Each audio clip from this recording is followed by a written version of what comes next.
she owns you. Try not to look down. There is a nastiness slowing your shoes, something you shouldn't step in.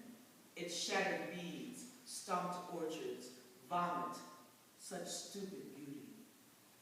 Beauty you can punch a manicured finger into and through. Beauty that doesn't rely on any sentence the sun chants. It's whiskey sweltered, blown sky. Call this something else. Last night it had a name wedged between an organ's teeth, a name pumping a good girl unaware, a curse word, wail it regardless. Weak light, bleakly triumphant, will unveil scabs, snippets of filth music, cars on collapsed veins. The whole of gray doubt slithers on solid skin.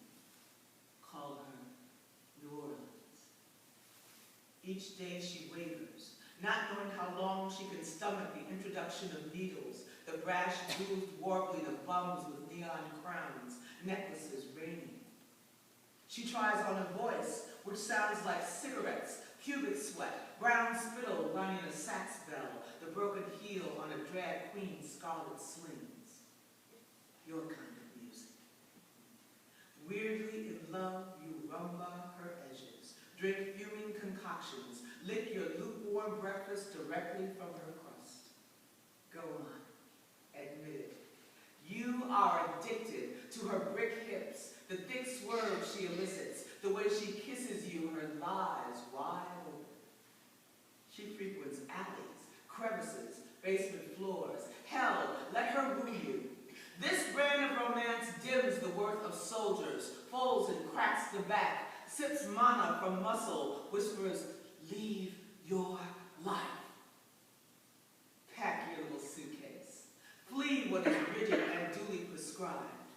Let her touch that raw space between calm and cold, the place that scripts such jazz.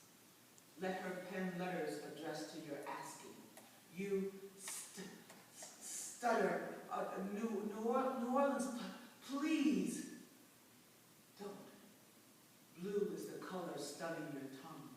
At least the city pretends to remember to pretend to be listening. She grins with glit tooth, wiping your mind blind of the wife, the children, the numb rituals of garden life. Gently, she leads you out into the darkness, and she makes you drink rain.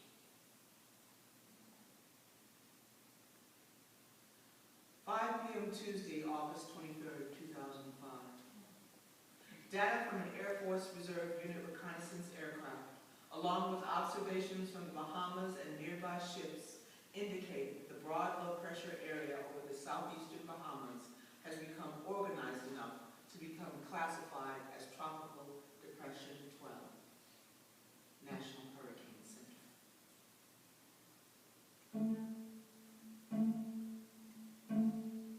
A muted thread of gray light, hovering ocean, becomes throat, pulls in wriggle, anemone, kelp, widens with the want of it all. I become a mouth, thrashing hair, and overdone eye.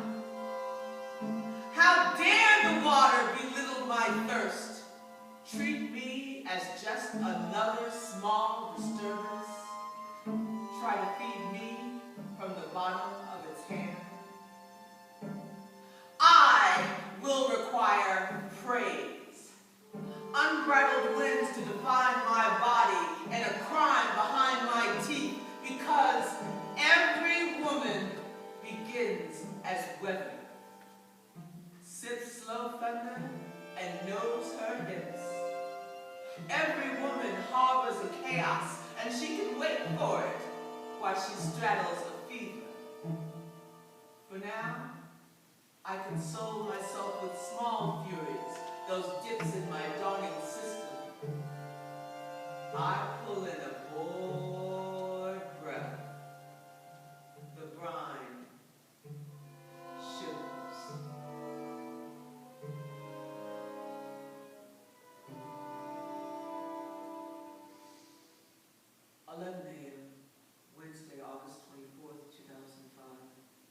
Satellite imagery, Doppler radar data from Bahamas and Miami indicate that Tropical Depression 12 has become much better organized this morning and has strengthened into Tropical Storm Katrina. National Hurricane Center. The difference in a given name, what the calling, the hard K, does, what it does to the steel of me, how suddenly it grants me pulse and petulance. Now, I can do my own choking. I can thread my fingers with grimace and spit zephyr, gently marking the very first time I felt that crisp, bladed noun in my own mouth.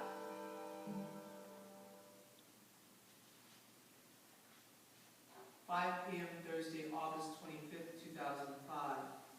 The National Hurricane Center upgrades Tropical Storm Katrina to Hurricane Katrina.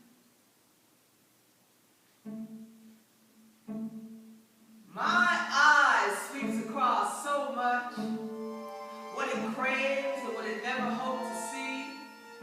It couldn't care less about pain, is eons away from the ego's thump. It doesn't hesitate to stand the stark, adjust for distance, unravel the world for no reason at all, except that it hungers.